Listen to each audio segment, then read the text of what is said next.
An intensive care unit, or ICU, is where patients come when their organs fail and they're hanging between life and death. Many of these patients do not survive, and those who do sometimes have long-term complications. So people who work in ICUs use machines and powerful medications to support patients until they get better. The objective is to reduce the risk of death while limiting complications and suffering. One of the most common medications administered in intensive care units is called vasopressor therapy. Vasopressors are potent drugs that raise the patient's blood pressure when it is so low that it threatens their lives. They work by squeezing blood vessels and inducing faster and stronger heart contractions. Despite the fact that these medications have been used for a long time, the optimal dose is unknown. Too much vasopressors may stress the heart or impede blood flow by squeezing blood vessels excessively. Conversely, low doses of vasopressors may be insufficient to maintain blood flow to vital organs, such as the kidney, liver, or brain. As a consequence, some doctors administer vasopressors sparingly, while others increase doses until near normal blood pressures are achieved. Unfortunately, existing studies have not resolved this controversy. The OVATION program of research aims to define the most effective and safest way to dose these powerful medications.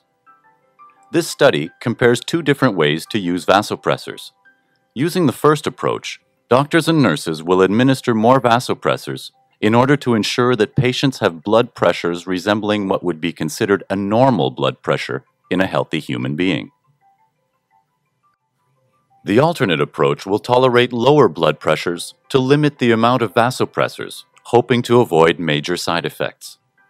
A study like OVATION is called a randomized controlled trial because patients receive one or the other of the two interventions at random. Dr. François Lamontagne is an intensive care doctor and a researcher leading the OVATION program on behalf of the Canadian Critical Care Trials Group, a renowned network of Canadian researchers that has led clinical trials internationally since the 1980s. Dr. Lamontagne is affiliated with the University of Sherbrooke and the affiliated Clinical Research Centre CRC Étienne Lebel.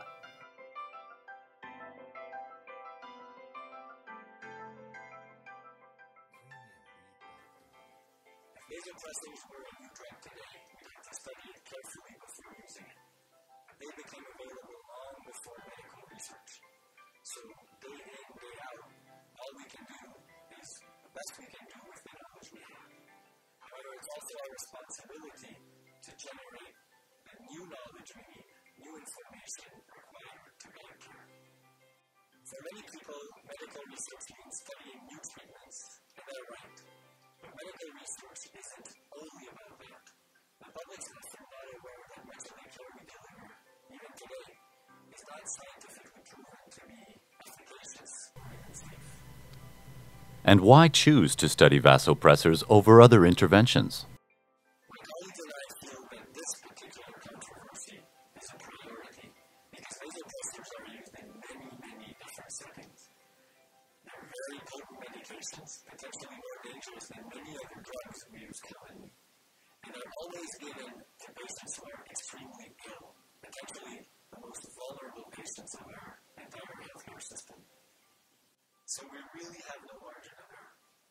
The risk of getting it wrong is increased mortality and morbidity, while the opportunity to get it right is to save lives and reduce suffering. But this kind of research, which puts the patient at the center and challenges usual practice, is really difficult. We call it patient-oriented research. The OVATION program is overcoming typical hurdles for patient-oriented research.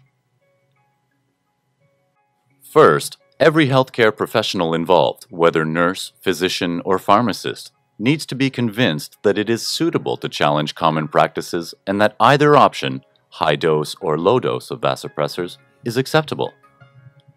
It requires a great deal of humility to recognize the limits of our knowledge and allow patients to be randomized into two different groups.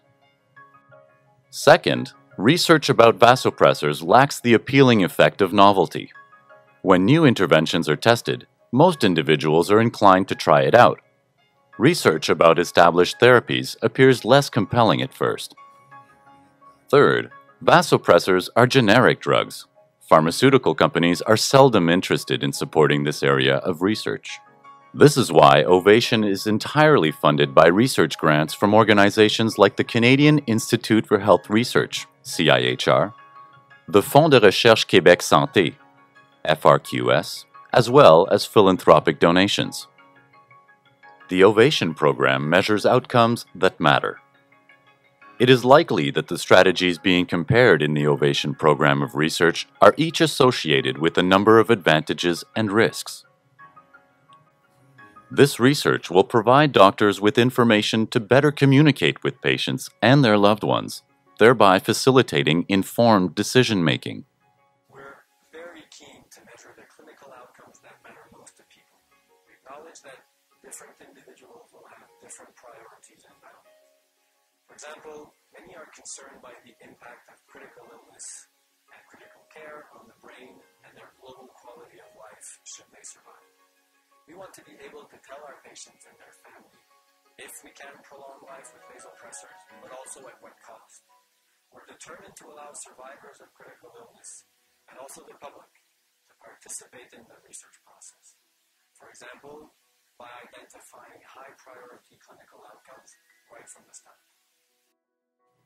For more information or to provide feedback about the OVATION program, please consult the OVATION website and contact the research team. To make a donation, click on the Support OVATION button and support this research endeavor. You will be redirected to the University of Sherbrooke's Foundation website. Payments are secure and eligible for tax refunds in Canada.